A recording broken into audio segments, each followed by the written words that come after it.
साथियों नमस्कार। स्वागत है आप सभी का आपके अपने यूट्यूब चैनल मिसलेनियस गुरुजी में। दोस्तों, जैसा कि हम लोग एक सीरीज़ चला रहे हैं जो RO मेंस 2016 होने वाला है उससे संबंधित। और दोस्तों, ये सभी परीक्षाओं के लिए हालांकि ये वीडियो बहुत ही महत्वपूर्ण है, क्योंकि साथियों ये जीएस के प्रश्न हैं जो सभी परीक्षाओं में पूछे जाते हैं, इसी तरह के प्रश्न। तो चलिए साथियों, ज़्यादा टाइम वेस्ट नहीं करते हुए पहला प्रश्न आज देखेंगे हम लोग कि आपके पास दो लिस्ट है साथियों, इसी तरह के प्रश्न देखने को मिलते हैं। और एक पहला लिस्ट है घटना है साथियों, और वो किस वर्ष में घटित हुआ है वो आपसे पूछा जा रहा है। और ये साथियों क्रोनोलॉजी है, बहुत ही इम्पोर्टेंट होता है ये इस तरह के प्रश्न। तो इसमें जो असहयोग आंदोलन है ये किस वर्ष हुआ था, किस वर्ष घटित हुआ था? तो असहयोग आंदोलन साथियों 1942, 1937, 1930 या फिर 1920 में कब हुआ था आपको बताना है दोस्तों। तो साथियों असहयोग आंदोलन हुआ था 1920 में, ठीक है। सविनय अवज्ञा आंदोलन 1930 में हुआ था। कांग्रेस मंत्रिमंडल का गठन 1937 में हुआ था। और भारत छोड़ो आंदोलन 1942 में हुआ था। आप लोग भी एक बार मैच करा लीजिए ज़रूर साथियों, वहाँ पे कन्फ्यूजन होता है परीक्षा हॉल में, यहाँ पे तो बहुत सिंपल है, ठीक है। तो असहयोग आंदोलन 1920 में, सविनय अवज्ञा आंदोलन 1930 में, कांग्रेस मंत्रिमंडलों का गठन 1937 में, भारत छोड़ो आंदोलन 1920 में हुआ था। यहाँ पे आप व्याख्या देख सकते हैं दोस्तों, और व्याख्या ज़रूर देखा करिए दोस्तों, ठीक है, बहुत ही इंपॉर्टेंट होता है। ये देखिए असहयोग आंदोलन का कार्यकाल 1920 से 1922। चलिए यहाँ पे आप लोग देख सकते हैं, बहुत ही इंपॉर्टेंट यहाँ से पॉइंट आपको मिलेंगे। ओके, बहुत ही अच्छे से एक्सप्लेन किया गया है। चलिए अगला प्रश्न है, देखेंगे पुराणों की कुल संख्या कितनी है? 12, 18 या फिर 16 या फिर 20? तो पुराणों की कुल संख्या 18 बताई गई है। और पुराणों की कुल संख्या कितनी है? तो ये 18 है, समझे। इसका शाब्दिक अर्थ होता है प्राचीन आख्यान, ठीक है, प्राचीन आख्यान। राजाओं की वंशालियों के बारे में तथा तत्कालीन समाज, धर्म, तीर्थ, भूगोल इत्यादि के बारे में जानकारी मिलती है। यहाँ पे एक जो इम्पोर्टेंट है वो देख लीजिए साथियों, बहुत ही महत्वपूर्ण है मेरे हिसाब से। मत्स्य पुराण में सातवाहन वंश के, विष्णु पुराण में मौर्य और गुप्त वंश के विषय में जानकारी मिलती है। वायु पुराण से शुंग वंश एवं गुप्त वंश के विषय में विशेष जानकारी मिलती है। गुप्त साम्राज्य हेतु वायु पुराण सर्वाधिक। अब अगर पूछा जाए कि गुप्त साम्राज्य की सीमाओं की जानकारी हो तो सबसे महत्वपूर्ण पुराण कौन सा है? तो वो है वायु पुराण। मत्स्य पुराण किससे संबंधित है दोस्तों? किस वंश से? तो वो है सातवाहनाज। और विष्णु पुराण ये मौर्य वंश से संबंधित है, ठीक है। और यहाँ पे एक और इम्पॉर्टेंट पॉइंट है, वो है पुराणों की रचनाकार लोमहर्ष और उनके पुत्र उग्रश्रवा को माना जाता है। चलिए तीसरा है, निम्नलिखित स्थानों में से किस एक में राष्ट्रकूटों द्वारा एलोरा पहाड़ियों में निर्मित गुफा मंदिर स्थित है? किसके द्वारा? राष्ट्रकूटों द्वारा। तो इसका जो सही विकल्प हो जाएगा फ्रेंड्स, वो हो जाएगा ए, औरंगाबाद, महाराष्ट्र में, ठीक है। महाराष्ट्र में एलोरा पहाड़ियों में निर्मित गुफा मंदिर है। एलोरा का कैलाश मंदिर आपने सुना ही है। ये देखिए यहाँ पे महाराष्ट्र के औरंगाबाद जिले में स्थित है। इन मंदिरों में राष्ट्रकूट शासक जो कृष्ण प्रथम था द्वारा निर्मित कैलाश मंदिर विशेष प्रसिद्ध है। और यहाँ के दशावतार मंदिर का निर्माण दंती दुर्ग ने कराया था। दंती दुर्ग कौन था? ये राष्ट्रकूटों का संस्थापक था। और यहाँ पे बौद्ध एवं जैन गुफा मंदिर भी है। तो यहाँ पे तीनों धर्म के मंदिर हैं, हिंदू, बौद्ध और जैन गुफा मंदिर है। इस मंदिर का निर्माण कृष्ण प्रथम द्वारा कराया गया था, कैलाश मंदिर का। और यहाँ के दशावतार मंदिर का निर्माण दंती दुर्ग ने कराया था। अगला प्रश्न देखेंगे, उज्जैन का प्राचीन काल में क्या नाम था? इसका प्राचीन काल में क्या नाम था? तक्षशिला, इंद्रप्रस्थ, अवंतिका या उक्त में से कोई नहीं? तो साथियों इसका हो जाएगा बी, अवंतिका, ठीक है, इसका नाम अवंतिका था। यह अवंतिका महाजनपद की उत्तरी राजधानी थी। ठीक है, चलिए अगला। मोहनजोदड़ो तथा हड़प्पा नगर अब विलुप्त हो गए हैं। कथन कि मोहनजोदड़ो तथा हड़प्पा नगर अब विलुप्त हो गए हैं, वह खुदाई के दौरान प्रकट हुए थे। साथियों, इसको क्या संबंध है? दोनों स्टेटमेंट सही हैं। कारण कि वह खुदाई के दौरान प्रकट हुए थे इसलिए अब विलुप्त हो गए हैं। नहीं साथियों, दोनों स्टेटमेंट सही हैं, लेकिन मुझे लगता है कि ये सही स्पष्टीकरण नहीं है। चलिए मैं भी अब व्याख्या में देखूंगा। मोहनजोदड़ो तथा हड़प्पा नगर अब विलुप्त हो गए हैं, अतः कथन ये सत्य है। मोहनजोदड़ो सबसे बड़ा सिंधु नगर है। यह स्थान पाकिस्तान के लरकाना। साथियों, यहाँ पहले कुछ इंपॉर्टेंट पॉइंट हम लोग देखेंगे। मोहनजोदड़ो सबसे बड़ा सिंधु नगर है। सिंधु नदी के किनारे बसा है, इसलिए यह सिंधु नगर कहा जाता है। यह स्थान पाकिस्तान के लरकाना जिले में, सिंधु नदी के साथियों दाएं तट पर, बहुत इंपॉर्टेंट, सिंधु नदी के दाएं तट पर है। और 1922 में इसकी खोज राखलदास बनर्जी ने की थी। तो मोहनजोदड़ो जो साइट है, स्थल है, इसकी खोज राखलदास बनर्जी ने 1922 में की थी और यह सिंधु नदी के दाएं तट पर स्थित है। यहाँ से क्या क्या मिला है? विशाल स्नानागार, अन्नागार, कॉलेज भी मिल गया है, सभागार, तो यहाँ से ये सब मिले हैं। और इस प्रकार जो हड़प्पा है वो हड़प्पा भी पाकिस्तान के मोंटगोमरी जिले में रावी नदी के बाएं तट पर है। देखिए दोस्तों, सिंधु नदी जो मोहनजोदड़ो है वो सिंधु नदी के दाएं तट पर है और हड़प्पा जो है वो रावी नदी के बाएं तट पर है। यहाँ से सभ्यता संबंधित अवशेष 1921 में दयाराम साहनी द्वारा प्राप्त किए गए। तो सबसे पहले प्रकाश में कौन आया था? तो सबसे पहले जिसकी खोज हुई थी वो थी साथियों हड़प्पा, 1921 में दयाराम साहनी ने। और मोहनजोदड़ो 1922 में प्रकाश में आया और उसकी खोज राखलदास बनर्जी ने की थी सिंधु नदी के दाएं तट पर। चलिए, पुराणों के अनुसार चंद्रवंशी शासकों का मूल स्थान था काशी, प्रतिष्ठानपुर, अयोध्या या फिर श्रावस्ती। तो साथियों मेरे हिसाब से तो ये प्रतिष्ठानपुर था। प्रतिष्ठानपुर वर्तमान का झूसी, जो कि प्रयागराज में है। ठीक है, चलिए देखेंगे हम लोग, अब व्याख्या देख लेंगे। पुराणों के अनुसार चंद्रवंशी शासकों का मूल स्थान प्रतिष्ठानपुर था। चंद्रवंशी शासकों का मूल स्थान त्रेता युग में प्रयाग था। त्रेता युग में दोस्तों प्रयाग था, परंतु प्रलय के बाद द्वापर युग में चंद्रवंशी संवारन ने प्रतिष्ठानपुर, वर्तमान झूसी, इलाहाबाद के पास अपनी राजधानी की स्थापना की थी। ठीक है, चलिए, अशोक द्वारा स्थापित सबसे सुरक्षित स्तंभ है, बहुत इंपॉर्टेंट है, लौरिया नंदगढ़ का, सारनाथ का, सांची का या फिर कौशाम्बी का। तो अशोक द्वारा स्थापित सबसे सुरक्षित स्तंभ कौन सा है दोस्तों? तो मेरे हिसाब से दोस्तों ये हो जाएगा सांची का। देख लेते हैं साथियों, अशोक द्वारा स्थापित सबसे सुरक्षित स्तंभों में, गलत है दोस्तों ये, फिर बिहार के चंपारण में स्थित लौरिया नंदगढ़ का एक सिंग वाला स्तंभ सबसे सुरक्षित अवस्था में है।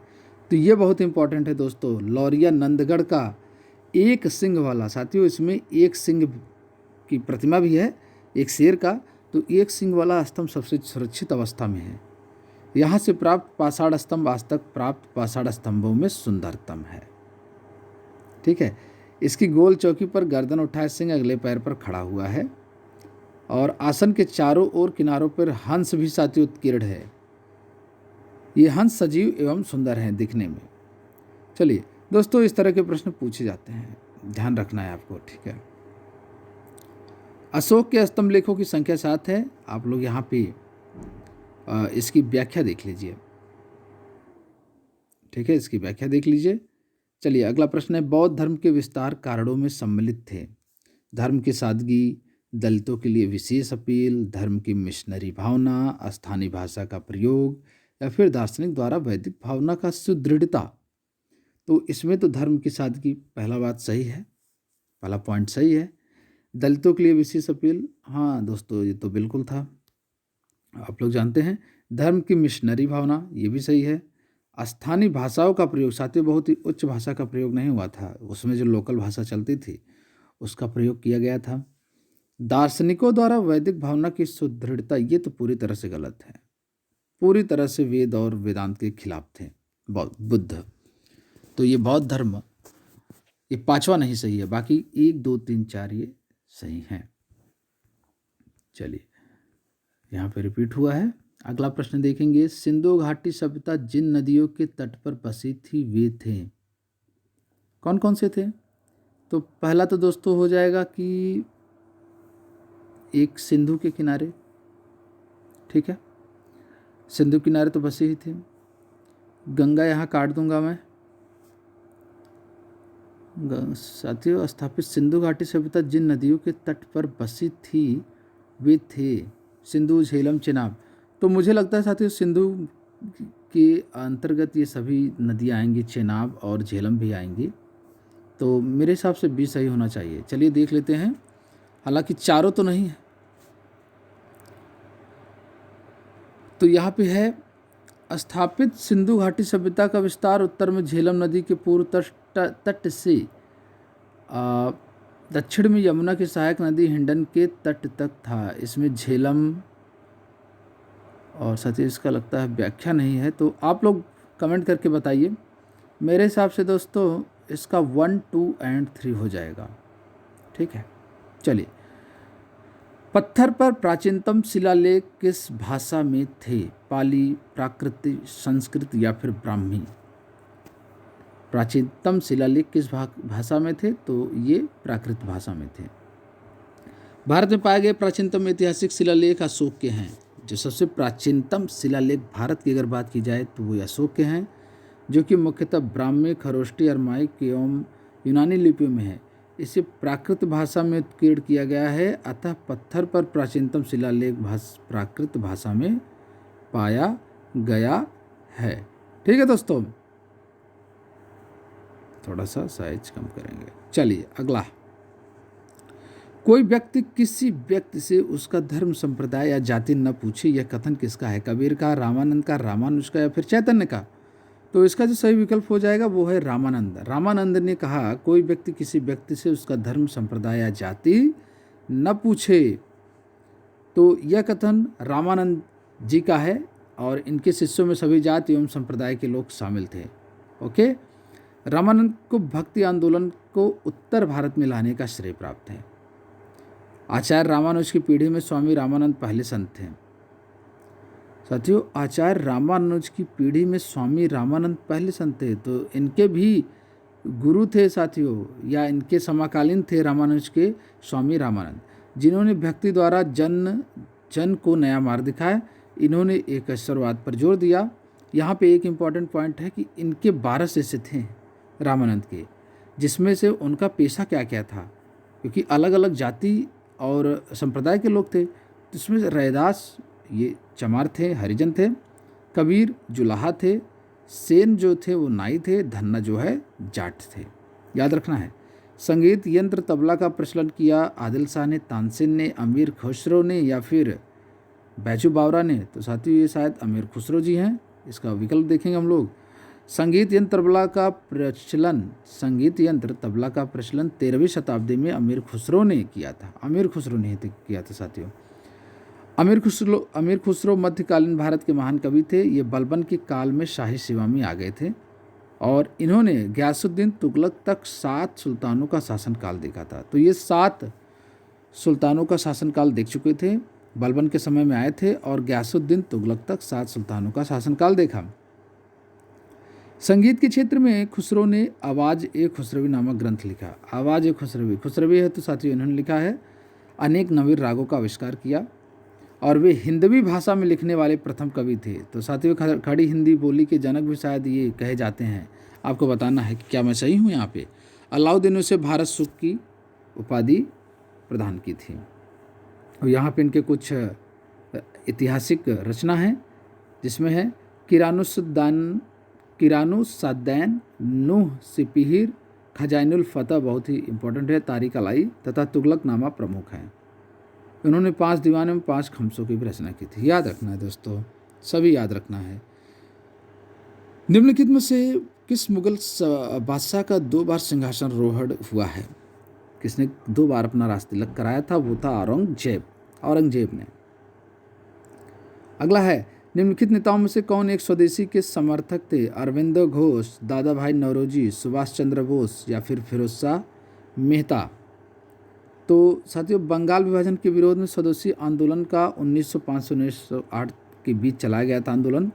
स्वदेशी आंदोलन और बहिष्कार आंदोलन को फैलाने का काम उग्रवादी नेता जो बाल गंगाधर तिलक थे, लाला लाजपत राय थे, अरविंदो घोष थे, विपिन चंद्र पाल थे। और उन्होंने साथियों, तो इसका सही हो जाएगा अरविंदो घोष। उन्होंने बहिष्कार आंदोलन में सिर्फ विदेशी कपड़ों को बहिष्कार नहीं बल्कि स्कूलों, यहाँ पे अदालतों, उपाधियों, सरकारी नौकरियों के बहिष्कार का भी नारा दिया गया था। इंपॉर्टेंट पॉइंट है दोस्तों, यहाँ पे याद रखना है, सैयद हैदर रजा ने दिल्ली में, ठीक है, स्वदेशी जो आंदोलन हुआ था उसका नेतृत्व दिल्ली में कौन किया था? सैयद हैदर रजा ने, तथा चिदम्बरम पिल्ले ने मद्रास प्रेसिडेंसी में, ठीक है। और अश्विनी कुमार दत्त ने स्वदेश बांधो समिति की स्थापना की थी। अगला है, अधिनियम है और अधिकांशतः किस पर आधारित था, ये भी हम लोग देखेंगे। तो इंडियन काउंसिल एक्ट 1909, तो ये साथियों मार्ले मिंटो सुधार से हम लोग इसको जानते हैं। लॉर्ड मिंटो भारत में वायसराय थे, मार्ले जो है भारत और इंग्लैंड में भारत सचिव था। भारत सरकार अधिनियम 1919, इसको हम लोग जानते हैं मॉन्टेग्यू चेम्सफोर्ड सुधार, बी का हो जाएगा 3। इस समय चेम्सफोर्ड जो साथियों 1919 में भारत में ये वायसराय था और मॉन्टेग्यू वो इंग्लैंड में भारत सचिव था।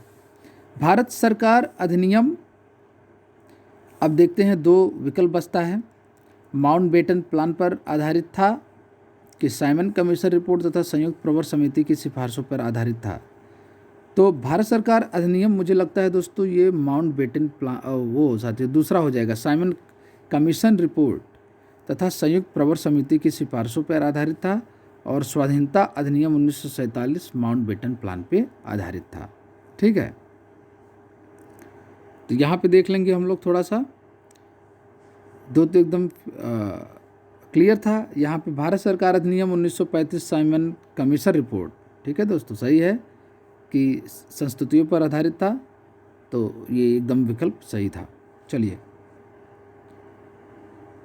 निम्न में से कौन सा एक स्थान सबसे कम वर्षा प्राप्त करता है? बीकानेर, जोधपुर, जैसलमेर, लेह। तो साथियों आपको बिल्कुल भी यहाँ पे कन्फ्यूजन नहीं होना चाहिए, किसी प्रकार का गलतफहमी। इसका जो सही विकल्प हो जाएगा वो हो जाएगा बी, लेह में, ठीक है, लेह में। भारत में सबसे कम वर्षा लेह में होती है और राजस्थान में अगर बात की जाए तो सबसे कम वर्षा जैसलमेर में होती है। चलिए, भारत के किस राज्य में फूलर झील स्थित है? मध्य प्रदेश में, उत्तर प्रदेश में, उत्तराखंड में, बिहार में। तो सही विकल्प है उत्तर प्रदेश में। उत्तर प्रदेश में, उत्तर प्रदेश राज्य में फूलर झील स्थित है। यह उत्तर प्रदेश के पीलीभीत जिले के माधो टांडा के नज़दीक स्थित है। पीलीभीत जिले के माधो टांडा के नज़दीक स्थित है।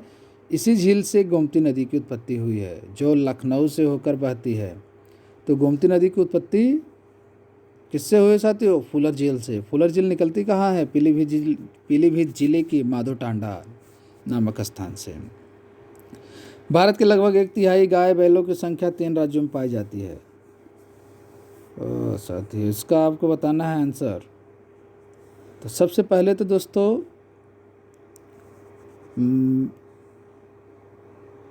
बिहार, महाराष्ट्र और उत्तर प्रदेश में 1/3 गाय बैलों की संख्या पाई जाती है। जरूर साथियों यहीं पे होना चाहिए, ठीक है। हालांकि उस समय 2003 की पशुगणना हुई थी और ये इम्पोर्टेंट साथियों प्रश्न होते हैं। यहाँ पे मैं गलत हूँ साथियों, उस समय मध्य प्रदेश, पश्चिम बंगाल और उत्तर प्रदेश में, ठीक है। आज भी साथियों यही विकल्प होगा, हो सकता है, मैंने अभी अब तक अपडेट नहीं किया है साथियों, तो आप लोग एक बार देख लीजिएगा। हालांकि सबसे ज़्यादा उत्तर प्रदेश में है। भारत पाक बगलिहार परियोजना निम्नलिखित नदियों में से किस एक पर स्थित है? बगलिहार, सतलुज, ब्यास, झेलम या चिनाब। तो साथियों बगलिहार प्रोजेक्ट जो है मेरे हिसाब से साथियों चेनाब होना चाहिए। चलिए देखते हैं। भारत पाक इस बगलिहार परियोजना जम्मू और कश्मीर राज्य के डोडा जिले में चेनाब नदी पर स्थित है। बहुत इंपॉर्टेंट। अंडमान और निकोबार द्वीप समूह में सबसे अधिक ऊंचाई वाली चोटी कौन सी है? Saddle Peak, Mount Diavolo, Mount Thuillier, Mount Koyob. तो अंडमान और निकोबार द्वीप समूह में सबसे अधिक ऊंचाई वाली चोटी है वो है सैडल पीक। ठीक है, सैडल पीक 732 मीटर उत्तरी अंडमान पर है दोस्तों। निम्न नदियों में से किसका सर्वाधिक बड़ा जलग्रहण क्षेत्र है? नर्मदा, गोदावरी, महानदी या फिर कृष्णा। तो किसका सर्वाधिक बड़ा जलग्रहण क्षेत्र है? तो ये है मेरे हिसाब साथियों गोदावरी है। थोड़ा कन्फ्यूजन है, चलिए देख लेते हैं। उपरोक्त नदियों का जलग्रहण क्षेत्र की अगर बात की जाए तो ठीक है साथियों, गोदावरी नदी का जलग्रहण क्षेत्र सबसे अधिक है। गोदावरी। भारत में निम्न झरनों में से सर्वाधिक ऊंचाई वाला झरना कौन सा है? बर्चिपानी झरना, जोग झरना, मिनमटी झरना, कुंचीगल झरना। साथियों मुझे आज आप लोग एक कमेंट करके ज़रूर बताएं कि जोग, साथियों मैं तो कहूँगा जोग झरना है, लेकिन साथियों जोग झरना के अलावा एक शायद ये कुंचीगल झरना ही है जिसमें बहुत कन्फ्यूजन होता है। तो अगर आप में से किसी को एकदम क्लियर पता है तो उसको ज़रूर कमेंट करके बताइए। तो भारत में निम्न झरनों में से सर्वाधिक ऊंचाई वाला झरना है जोग झरना। देख लेते हैं यहाँ पे। ठीक है साथियों, इसमें तो इस तरह से दिया है, कुंचीगल झरना दिया है शिवमोगा कर्नाटक में, इसकी 1493 ऊंचाई है। ठीक है दोस्तों, फिर यही रखते हैं कुंचीगल झरना, लेकिन मुझे साथियों इसमें कन्फ्यूजन बराबर बना रहता है। नेट पर भी साथियों कई अलग अलग तरह के दिखाए जाते हैं, तो ऑथेंटिक जो है मुझे सोर्स नहीं मिला है। चलिए, निम्नलिखित में से किस एक ने सुभाष चंद्र बोस को देश नायक कहा? महात्मा गांधी ने, रविंद्रनाथ टैगोर ने, राम मनोहर लोहिया ने या फिर सरदार वल्लभ भाई पटेल ने? किसने सुभाष चंद्र बोस को देश नायक कहा था? देश नायक तो ये महात्मा गांधी ने कहा था। ओहो हो, गड़बड़ हो गया ना दोस्तों। रविन्द्रनाथ टैगोर ने शांति निकेतन में सुभाष चंद्र बोस को भारतीय राष्ट्रीय कांग्रेस का 1938 में अध्यक्ष बनने के बाद देश नायक की उपाधि दी थी। महात्मा गांधी ने उन्हें देशभक्तों का देशभक्त कहा था, लेकिन रविंद्रनाथ टैगोर ने शांति निकेतन में सुभाष चंद्र बोस को भारतीय राष्ट्रीय कांग्रेस का 1938 में जब अध्यक्ष बनाया गया तब उनको देश नायक की उपाधि प्रदान की। साथियों रिवीजन इज वेरी इंपॉर्टेंट। तो महात्मा रविन्द्रनाथ टैगोर ने, यही सब साथियों प्रश्न जाकर, हालांकि साथियों जिसका कॉन्सेप्ट क्लियर है उनको प्रॉब्लम नहीं होती, लेकिन जो थोड़ा सा भी साथियों अगर दिमाग इधर उधर हुआ तो यही सब प्रश्न जाके गलत होते हैं। इसलिए साथियों प्रैक्टिस करना बेहद जरूरी है। निम्नलिखित से किसने 1916 में लखनऊ में आयोजित भारतीय राष्ट्रीय कांग्रेस के वार्षिक अधिवेशन की अध्यक्षता की थी? लखनऊ में 1916 में तो एसी मजुमदार। ठीक है, एसी मजुमदार ने भारतीय राष्ट्रीय कांग्रेस के 1916 में लखनऊ में आयोजित वार्षिक अधिवेशन की अध्यक्षता एसी मजुमदार ने की थी। ठीक है, इंपॉर्टेंट है, सन भी, लोकेशन भी और नाम भी। इसी अधिवेशन में कांग्रेस एवं मुस्लिम लीग एवं कांग्रेस के गरम एवं नरम दल में एकता स्थापित हुई थी, जो कि सूरत अधिवेशन 1907 में कांग्रेस में हुआ विभाजन 1916 ईस्वी तक बना रहा। चलिए अगला प्रश्न है, निम्नलिखित में से किस एक ने भारतीय राष्ट्रीय कांग्रेस के उस अधिवेशन की अध्यक्षता की थी जिसमें पूर्ण स्वराज का प्रस्ताव पारित हुआ था? तो ये जवाहरलाल नेहरू थे। ठीक है दोस्तों, भारतीय राष्ट्रीय कांग्रेस का दिसंबर 1929 में लाहौर में अधिवेशन हुआ था। इस अधिवेशन में पूर्ण स्वराज का प्रस्ताव पारित किया गया था। लाहौर रावी नदी के तट के किनारे। पंडित जवाहरलाल नेहरू इसके अध्यक्ष थे। निम्न आंदोलनों में से किस एक के साथ अरुणा आसफ अली का संबंध भूमिगत कार्यकलापों की महिला संगठनकर्ता के रूप में था? तो ये था भारत छोड़ो आंदोलन। देख लेते हैं दोस्तों। अरुणा आसफ अली ने 1942 के भारत छोड़ो आंदोलन के दौरान भूमिगत कार्यकलापों की महिला संगठनकर्ता के रूप में कार्य किया था। इनका मूल नाम अरुणा गांगुली था। शबने अवज्ञा आंदोलन के दौरान दौरान 1930 ईस्वी में पहली बार भी जेल गई थी। एक लेडी और जेल गई थी, वो कौन थी? तो वो थी सरोजनी नायडू भी गई थी। ठीक है, चलिए अगला प्रश्न देखेंगे। व्याख्या आप लोग देखना है, देख लीजिए, जरूरी है। भारतीय स्वाधीनता संघर्ष से संबंधित नीचे 4 घटनाएं वर्णित है। घटनाओं के नीचे दिए गए कोड का प्रयोग करते हुए उनके सही कालक्रम का चयन कीजिए। कब कब हुआ था दोस्तों? भारतीय राष्ट्रीय कांग्रेस का कराची अधिवेशन पहले तो आपको बताना है कब हुआ था। सब एकदम आसे पास हैं। ठीक है, तो पहले तो इतना तो पता है दोस्तों कि गांधी इरविन समझौता हुआ, उसके बाद भगत सिंह को फांसी दी गई थी। ये तो साथियों पता है कि भगत सिंह को फांसी बाद में हुई थी, गांधी इरविन समझौता पहले हुआ था। 1931 की ही बात तो है। 5 मार्च को शायद साथियों गांधी इरविन समझौता हुआ था और 31 मार्च को भगत सिंह जी को फांसी हो गई थी। द्वितीय गोलमेज सम्मेलन, ठीक है, और भारतीय राष्ट्रीय कांग्रेस का कराची अधिवेशन। तो साथियों मुझे भी यहाँ पे थोड़ा कन्फ्यूजन अब हो गया है। पहले भारतीय राष्ट्रीय कांग्रेस का कराची अधिवेशन, फिर द्वितीय गोलमेज सम्मेलन, गांधी इरविन समझौता, भगत सिंह को फांसी। साथियों मुझे कन्फ्यूजन है इसमें। ठीक है, आप इसको क्रोनोलॉजी सेट करिए इसका। गांधी इरविन समझौता हुआ दोस्तों, उसके बाद भगत सिंह को फांसी हुई, उसके बाद भारतीय राष्ट्रीय कांग्रेस का कराची अधिवेशन होता है, उसके बाद द्वितीय गोलमेज सम्मेलन। ठीक है दोस्तों, बताइए आप लोग कौन सा सही है। निम्नलिखित देशों में से किस एक को यूरेनियम सिटी स्थापित करने का श्रेय दिया जाता है? ऑस्ट्रेलिया, कनाडा, रूस, संयुक्त राज्य अमेरिका। तो इसका सही विकल्प हो जाएगा, वो हो जाएगा बी, कनाडा। ठंडी समुद्री धाराएं कौन सी है? ठंडी समुद्री धाराएं कौन सी है? तो साथियों हम्बोल्ट, ओसेवियो और कनारी धारा ये ठंडी समुद्री धाराएं हैं, जबकि ब्राजील गर्म धारा है। निम्नलिखित में से कौन एक गर्म सागरीय धारा है? बेंगुला, पीरू, पश्चिमी ऑस्ट्रेलियाई या फिर पूर्वी ऑस्ट्रेलियाई? ठीक है, पूर्वी ऑस्ट्रेलियाई धारा एक गर्म जल धारा है। यह दक्षिण प्रशांत महासागर में बहने वाली गर्म जल धारा है।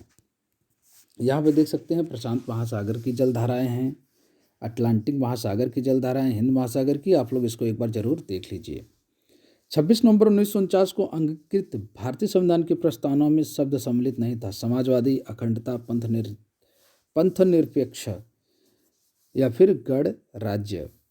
तो समाजवादी था, सोशलिस्ट था, इंटीग्रिटी था और सोवरेनिटी था।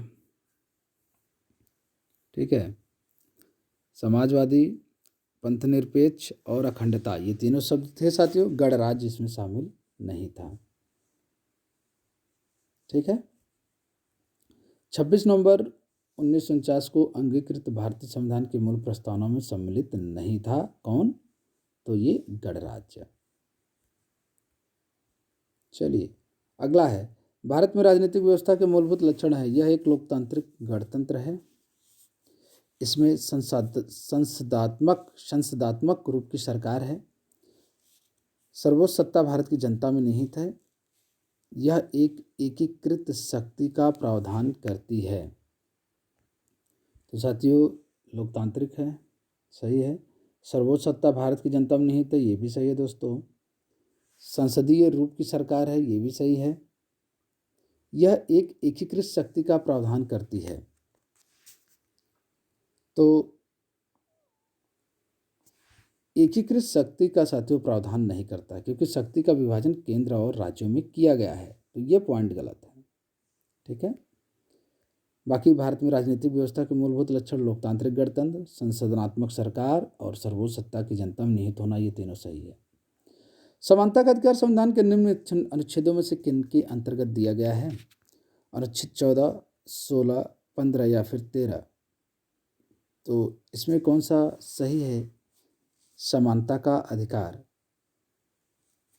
ठीक है, तो 2, 3, 4 समानता का अधिकार जो है साथियों आप लोग को पता है 14 से 18 के बीच में आता है, तो इसमें 14, 15, 16 2, 3, 4 सही थे। ठीक है, समानता का अधिकार भारतीय संविधान के अनुच्छेद आर्टिकल मतलब 14 to 18 के बीच में होता है, 14 से 18 से होता है, तो इसमें 14, 15, 16 दिया है, तो यही विकल्प सही था। चलिए, यहाँ भी हो गया दोस्तों, रिपीट हो गए हैं शायद प्रश्न। अगला प्रश्न देखेंगे। यहाँ पे आप लोग देख सकते हैं साथियों, अनुच्छेद जो 14 है विधि की समझ समता है, 15 आप लोग देख लीजिए, 16, 17, 18। चलिए अगला प्रश्न देखेंगे। संघीय शासन संसद राज्य सूची के विषय पर भी कानून बना सकती है। संघीय संसद राज्य मतलब पार्लियामेंट राज्य सूची के विषय पर भी कानून बना सकती है। अंतर्राष्ट्रीय समझौतों को प्रभावी बनाने हेतु संबंधित राज्य की सहमति से, राज्य में राष्ट्रपति शासन लागू रहने की अवस्था में, राष्ट्रीय हित में जब राज्यसभा 2/3 बहुमत से इस हेतु प्रस्ताव पारित कर दी। तो इसका जो सही विकल्प है दोस्तों वो है अनुच्छेद 253 के तहत अंतर्राष्ट्रीय समझौतों को प्रभावी बनाने हेतु। सभी चारों सही है दोस्तों। ठीक है, अनुच्छेद 252 के तहत 2 या अधिक राज्यों की सहमति से उन राज्यों के लिए, 2 या 2 से अधिक राज्यों की सहमति से उन राज्यों के लिए। अनुच्छेद 357 के तहत राज्य में जब राष्ट्रपति शासन लागू करने की अवस्था में। अनुच्छेद 249 के तहत राष्ट्रीय हित में जब राज्यसभा 2/3 बहुमत से इस हेतु प्रस्ताव पारित करे, या फिर अनुच्छेद 250 के तहत आपात की उद्घोषणा के प्रवर्तन में रहने पर भी संसद राज्य सूची के विषय पर कानून बना सकती है। तो इसका एक बार देख लीजिए, ये सभी चारों सही हैं। चलिए अगला, संविधान में यूनियन ऑफ स्टेट शब्द प्रयुक्त हुआ है क्योंकि भारतीय राज्यों को अलग होने का अधिकार नहीं है। इसके तहत आयोग ने राज्यों के पुनर्गठन हेतु भाषा के आधार की अपेक्षा प्रशासनिक सुविधा को वरीयता दी। पंडित नेहरू, सरदार पटेल और पट्टाभी सीतारमैया की अध्यक्षता में कांग्रेस कमेटी राज्यों के पुनर्गठन में भाषा आधार के पक्ष में नहीं थी। तो साथियों इसका जो सही विकल्प है वो है तीनों, बहुत ही सही पॉइंट है। संविधान में यूनियन ऑफ स्टेट शब्द प्रयुक्त हुआ है क्योंकि भारतीय राज्यों को अलग होने का अधिकार बिल्कुल नहीं है। ठीक है, इसके तहत आयोग ने राज्यों के पुनर्गठन में भाषा के आधार की अपेक्षा प्रशासनिक सुविधा को वरीयता दी थी। इन्होंने कहा भाषाई आधार पर राज्यों के पुनर्गठन को प्रस्ताव को इन्होंने मना किया था। पंडित नेहरू, सरदार पटेल और पट्टाभी सीतारमैया की अध्यक्षता में कांग्रेस कमेटी राज्य के पुनर्गठन के भाषाई आधार के पक्ष में नहीं थी। ये लोग भी भाषाई आधार के पक्ष में नहीं थे, राज्यों के पुनर्गठन में भाषाई आधार के पक्ष में थे नहीं थे। ठीक है, तो ये तीनों है सही। तो इस तरह से साथियों ये कुछ प्रश्न थे, इम्पोर्टेंट थे, रिवीजन करते रहे साथियों। और अगर वीडियो आपको पसंद आई हो, ये सीरीज आपको पसंद आ रही है तो इसको लाइक करिए और चैनल को भी सब्सक्राइब जरूर करिए। थैंक यू दोस्तों, मिलते हैं कल के वीडियो में। ओके।